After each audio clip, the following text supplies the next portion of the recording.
Hello students, Sushant classes में आपका स्वागत है। इस वीडियो में applied mathematics ML Agarwal exercise 9.1 probability question number 4 और 5 स्टार्ट करेंगे। तो इससे पहले मैंने अपने चैनल पे क्वेश्चन नंबर 1, 2, 3 और इसका इंट्रोडक्शन पार्ट अपलोड किया हुआ है। अगर आपने अभी तक नहीं देखा है तो उसको जा करके आप देख सकते हैं। तो आइए एक्सरसाइज 9.1 क्वेश्चन नंबर 4 स्टार्ट करते हैं। देखिए क्या कह रहा है। देखिए क्वेश्चन नंबर 4 में क्या कह रहा है कि अ कॉइन इज टॉस ट्वाइस, एक कॉइन को दो बार टॉस किया हुआ है और find the probability distribution x the number of head. हमें क्या करना है, प्रोबेबिलिटी डिस्ट्रीब्यूशन बनाना है नंबर ऑफ हेड का। और सेकंड पार्ट में क्या कह रहा है, if a random variable Y is defined on the sample space as the number of tail, यानी कि वाई को उसने क्या कह दिया, नंबर ऑफ टेल। और find the probability distribution of the Y. दोनों क्वेश्चन बिल्कुल सेम है। फर्स्ट पार्ट में हमें हेड का प्रोबेबिलिटी डिस्ट्रीब्यूशन बनाना है और सेकंड पार्ट में हमें टेल का बनाना है। तो मैं देखिए क्वेश्चन नंबर 4 का फर्स्ट पार्ट सॉल्व करने जा रहा हूँ।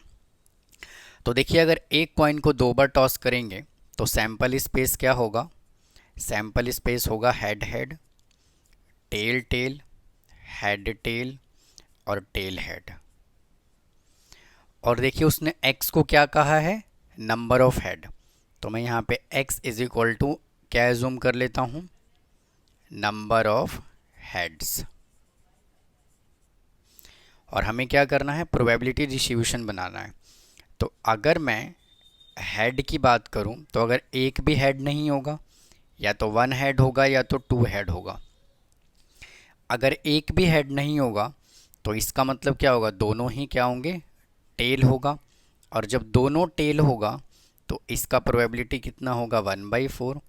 अगर 1 हेड होगा, यानी कि अगर 1 हेड होगा तो 1 टेल होगा, और 1 टेल होगा तो 1 हेड होगा। तो इसका प्रोबेबिलिटी डिस्ट्रीब्यूशन क्या होगा, 2/4 इज इक्वल टू 1/2। और अगर दोनों ही हेड होंगे तो क्या होगा, हेड हेड होगा, और इसका प्रोबेबिलिटी क्या होगा, 1/4। तो हमें क्या करना है, इसका प्रोबेबिलिटी डिस्ट्रीब्यूशन बनाना है। तो बना देते हैं। तो देखिए यहाँ से कितना आ जाएगा x, और ये आ जाएगा यहाँ से px, 0 हेड, 1 हेड और 2 हेड। तो अगर एक भी हेड नहीं होगा तो प्रोबेबिलिटी इसका क्या होगा, 1/4। अगर 1 हेड होगा तो प्रोबेबिलिटी होगा 1/2, और 2 हेड होगा तो प्रोबेबिलिटी होगा 1/4। तो ये देखिए हमने इसका फर्स्ट पार्ट सॉल्व कर लिया। और सेकंड पार्ट स्टूडेंट बिल्कुल सेम है। यहाँ पे उसने टेल का बोला हुआ है, तो आप इसके सेकंड पार्ट को खुद से करने की कोशिश करें। अब आइए क्वेश्चन नंबर 5 पे चलते हैं। देखिए क्या कह रहा है, अ डाई इज रोल, एक डाई को रोल किया गया है।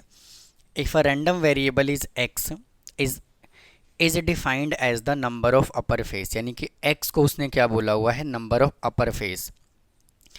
अपर फेस का मतलब क्या होता है कि जब हम डाइस को रोल करते हैं तो सबसे ऊपर वाले फेस पे क्या नंबर आएगा उसकी बात कर रहा है वो। और क्या कह रहा है, फाइंड इट्स प्रोबेबिलिटी डिस्ट्रीब्यूशन। हमें क्या करना है, प्रोबेबिलिटी डिस्ट्रीब्यूशन बनाना है। तो देखिए अगर एक डाइस को रोल किया जाएगा तो इसका सैंपल स्पेस क्या होगा, 1, 2, 3, 4, 5 और 6। और देखिए उसने x को क्या कहा है, नंबर ऑफ अपर फेस। तो देखिए अगर मैं अपर फेस की बात करूं तो डायरेक्ट इसका देखिए प्रोबेबिलिटी डिस्ट्रीब्यूशन में बना देता हूं। तो देखिए मैंने क्या किया, एक टेबल बना लिया। अब देखिए क्या आएगा यहाँ पे x, और इधर क्या आएगा, px। अब देखिए वो क्या कह रहा है, अपर फेस की बात कर रहा है। तो अपर फेस क्या होगा, या तो 1 होगा, या तो 2 होगा, 3 होगा, 4 होगा, या तो 5 होगा, या तो 6 होगा। तो देखिए 1 की प्रोबेबिलिटी क्या होगी, अगर अपर फेस पे अगर 1 होगा तो इसका प्रोबेबिलिटी क्या होगा, 1/6। ऐसे इसका भी 1/6, सेम 1/6, 1/6, 1/6 और 1/6। यानी कि अगर मैं 1 के प्रोबेबिलिटी की बात करूं तो क्या होगा, 1/6। 2 प्रोबेबिलिटी की बात करूं तो क्या होगा, 1/6, क्योंकि 2 जो है वो क्या है, सिंगल नंबर है। तो इसी तरह से हमने 1 से लेकर के 6 तक की प्रोबेबिलिटी हमने यहाँ पे कैलकुलेट कर लिया। तो ये था क्वेश्चन नंबर 5। तो इस वीडियो में स्टूडेंट हम 2 ही क्वेश्चन सॉल्व करेंगे, बाकी क्वेश्चन हम नेक्स्ट वीडियो में सॉल्व करेंगे। तो उम्मीद है आपको मेरा कंटेंट समझ आ रहा होगा। अगर कोई डाउट है तो प्लीज़ कमेंट बॉक्स में कमेंट करें, चैनल को सब्सक्राइब करें, मेरे चैनल को ग्रो करने में हेल्प करें। थैंक यू, धन्यवाद।